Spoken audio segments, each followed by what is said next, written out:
বাংলাদেশ পরিসংখ্যান ব্যুরো (বিবিএস) Bangladesh bureau of স্ট্যাটিস্টিক্সের হিসাব অনুযায়ী বর্তমান বাংলাদেশে প্রায় ৩,৯৮,০০,০০০ অর্থাৎ ৪ কোটি লোক বেকার। এই বিশাল বেকার মানুষদের কর্মসংস্থান শুধুমাত্র চাকরি দিয়ে সম্ভব না। চাকরির ক্ষেত্র সৃষ্টি করতে হইলেও ব্যবসা করতে হবে। ব্যবসা প্রতিষ্ঠান না হলে চাকরি হবে না। তো সেজন্য আগে দরকার ব্যবসায়ী তৈরি করা। একটা ছোটখাটো ব্যবসা প্রতিষ্ঠানও ৪-৫ জন লোকের কর্মসংস্থান হয়। তো সেই উদ্দেশ্যে আমি যুবকদেরকে ব্যবসা বাণিজ্যের বিভিন্ন আইডিয়া যুবকদের সামনে তুলে ধরি, যাতে তারা ব্যবসায় উৎসাহিত হয় এবং চাকরির ক্ষেত্র অন্যদের জন্য সৃষ্টি করতে পারে। তেমনি আজকে একটা অতি সামান্য পুঁজিতে একটা ব্যবসা করা যায় এবং পাশাপাশি নিজের কর্মসংস্থান হবে, অন্যেরও কর্মসংস্থান হবে, সেরকম একটা আইডিয়া তুলে ধরবো আপনাদের সামনে।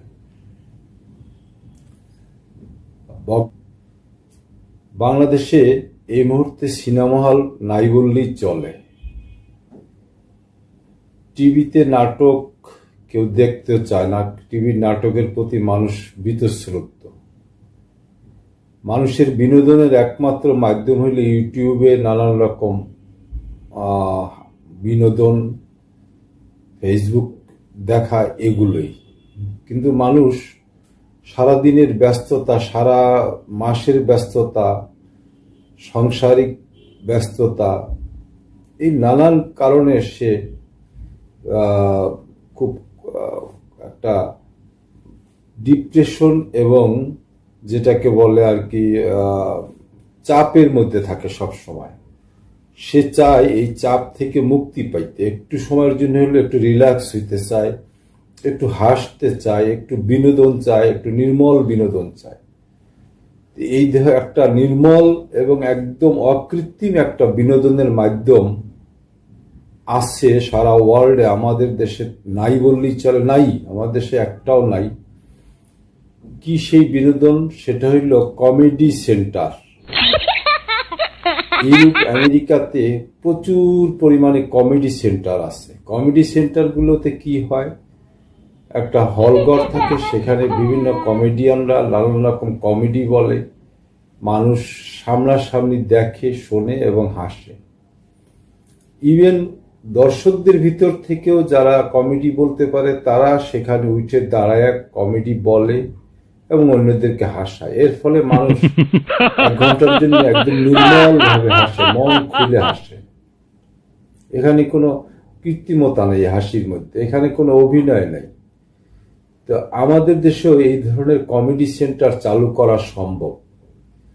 পরীক্ষামূলকভাবে আমি যারা হতাশাগ্রস্ত তাদেরকে বলবো যে ছোট আপনার থাকার ঘরের পাশে বা আপনার যে ঘরে থাকেন সেখানেই পরীক্ষামূলকভাবে আপনি আপনার বন্ধু বান্ধবদের নিয়ে, আপনি 10-15 জন বন্ধু বান্ধবদের নিয়ে, তাদের মধ্যে থেকেই হাসাইতে যে পারে, যে কমেডি বলতে পারে, তাকে আপনি দাঁড় করায় দেন।